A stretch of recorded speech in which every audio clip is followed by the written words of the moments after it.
From Hollywood, Barry Sullivan in The Unexpected. The Unexpected. The Unexpected. Life is filled with the unexpected, romantic, tragic, and mysterious endings to our most ordinary actions. Dreams come true, or dreams are shattered by sudden twists of fate in The Unexpected.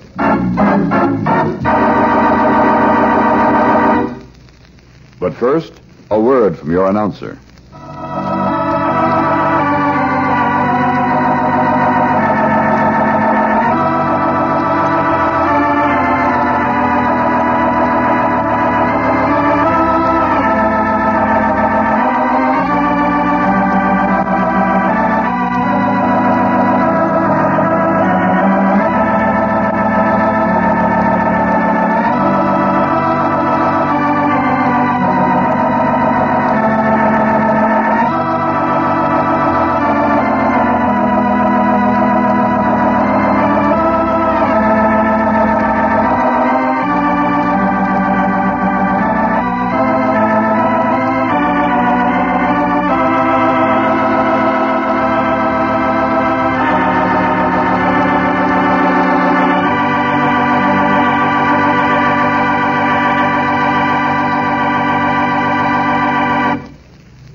And now, Barry Sullivan, famous motion picture and stage star in Eaves Dropper, a drama of the unexpected.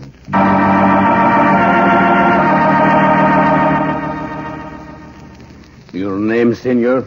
Ray Madison. That spelled with 2 D's. Si, 2 D's. Address? New York City, New York, USA. Occupation? Tourist? I see. If you wish to make a confession, it may save us both time and trouble. Yeah? Si, senor. Well, all right. What have I got to lose? You must know the whole story by now anyway. I will call a stenographer. Make it a redhead. The color of the hair does not matter, senor. Here in El Hondos, we utilize male stenographers. Pedro, venga pronto. Now, senor Madison, as you say in your native land, sing. Okay, chum. This confession will include a full statement of my connection with the abortive revolution of Colonel Juan Domingo. It will be long and detailed, but you asked for it. I came down to this hot, smelly little country 3 months ago. Partly because things were too warm in New York, and partly because El Hondos was advertised in the travel posters along Fifth Avenue as a land of opportunity. So for 90 days, I've eaten hot food, slept in hot hotels, tried to keep out of the hot sun, and serenaded a Latin woman. It's been very enervating, all that heat. But in spite of the natural attractions of your beautiful little republic, senor, I forced my mind into odious business matters. It's an old North American custom.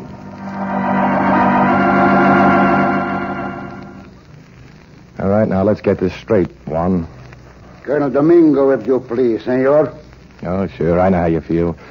I was a sergeant once myself. Very amusing. Is it? I didn't think so at the time. But let's get down to business, Colonel. You want 79 machine guns, 2,000 rounds of... Senor, please. This is a revolution, you know. You might be overheard. Okay. Now, I have prepared a list of the firearms we shall require. You will please memorize this paper and then destroy it. And in, shall we say, 3 weeks, my needs will be satisfied. Maybe, if you don't need too much, and if the price is right.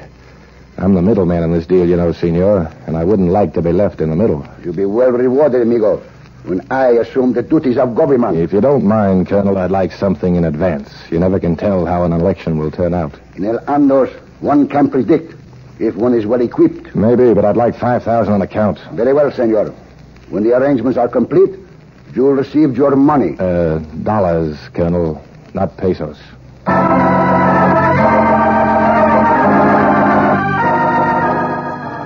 Domingo pulled his chest up out of his stomach, clicked his heels, bowed, and strode off down the street.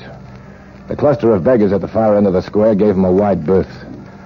Colonel Domingo wasn't likely to be voted the most popular man in El Hondos unless he had a 105-millimeter howitzer pointed at the ballot box. But he had friends. He wanted to influence people, and what was most important to me, possessed a very full cash box. 3 weeks later, I had contacted some specialists in the homeland. I always buy American.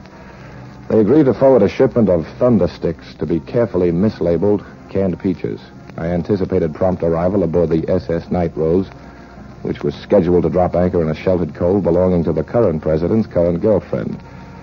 The lady in question, Dolores, was already anticipating a political upheaval and spent her spare time practicing the gentle art of waxing mustaches. So I was ready for my $5,000. Colonel Domingo was ready for his guns, the president's girlfriend was ready for a change of administration, and El Hondos was more than ready for a Grade 1, Class B revolution.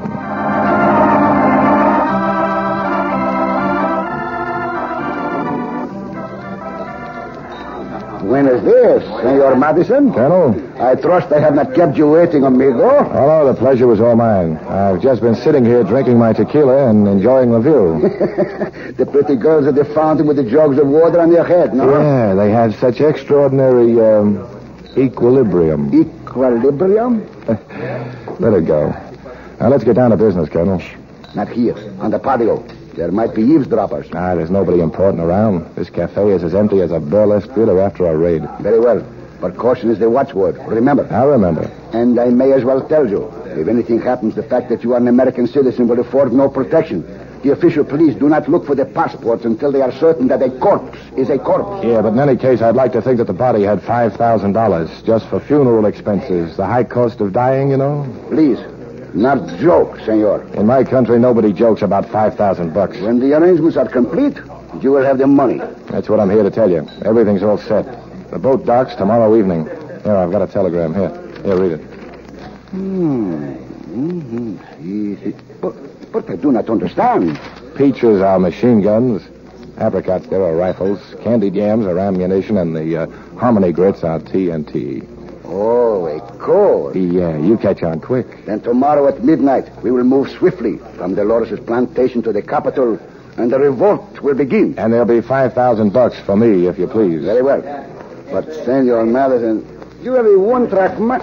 What was that? Look. Huh? What? Look, that beggar. He was sitting down there. He's running away. So what? But he heard us. Do you not understand? He heard everything. Okay, don't get excited. But he may go to the police. See, he's disappeared around the corner. If he should talk, I am ruined, my honor. Do you not realize what it means to lead an unsuccessful revolution is a personal disgrace? Well, that's life. Unless he is found and stops, our lives are in jeopardy, Senor Madison. That beggar must be prevented from reaching the government officials. I'll take your word for And it. if he isn't captured, I cannot pay you the $5,000. Well, for Pete's sakes, why didn't you say so in the first place? Stop worrying, Colonel. I'll find our Eaves Dropper, and the revolution can go off on schedule.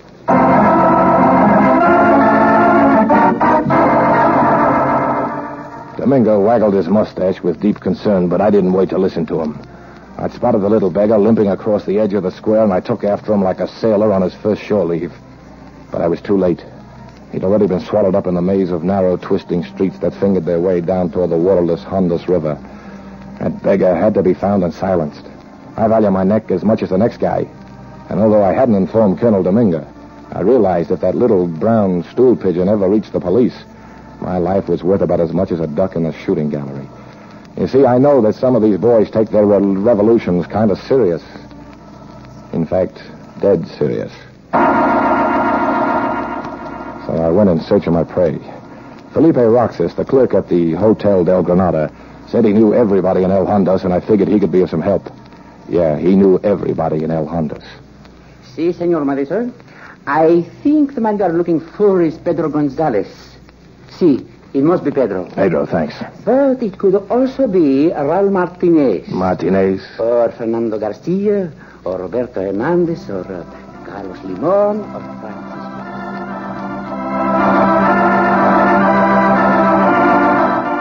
Felipe was no help. By now, Colonel Domingo and his hopes for revolution had wilted perceptibly. I decided our only chance was for me to wander the streets and turn our little brown friend up before he turned us in. My meanderings led me into every bar, greasy spoon, flop house, and dance pavilion in the capital. I discovered a total of 17 beggars who limped wore tan sombreros, had big ears and shifty eyes, but none exactly fitted the picture of the little man who overheard my conversation. And then number 18 did. It was just a few minutes ago when I spotted him. He was coming out of a large white building, his flat-nosed face wreathed in smiles and his sombrero cocked at a jaunty angle. I broke several records for the 100-yard dash as I crossed the street. He saw me, effected a miraculous cure for his limp, and spurted away like a frightened fawn. But I caught him. What do you want, senor? You don't do wrong. What senor wants? I took a stranglehold in the little guy's throat and was just applying leverage when a guy in uniform burst out of the entrance of the white building, flashing a large black old-fashioned revolver. What is going on here, senor?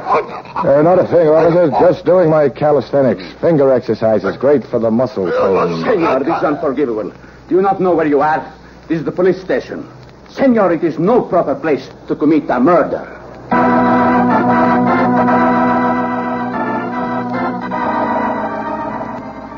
And you were so right, officer. I relaxed my grip.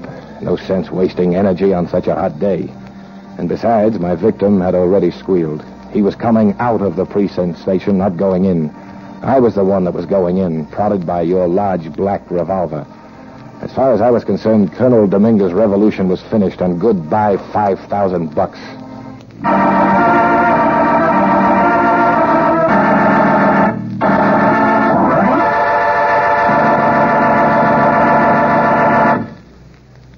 You think the story is over, don't you? But wait. Fate takes a hand. Wait for the unexpected.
And now for the surprising conclusion of Eaves Dropper, starring Barry Sullivan. A Hamilton Whitney production written by Robert Libet and Frank Burt and directed by Frank K. Danzig.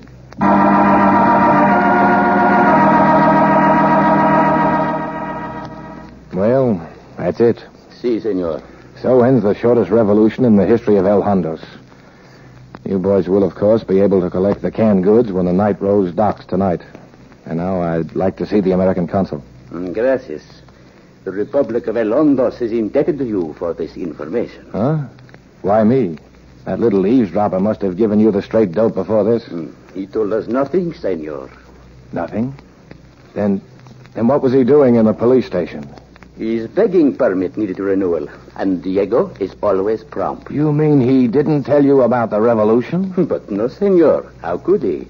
He heard nothing of your conversation with Colonel Dominguez. You see, Diego is deaf. Totally deaf.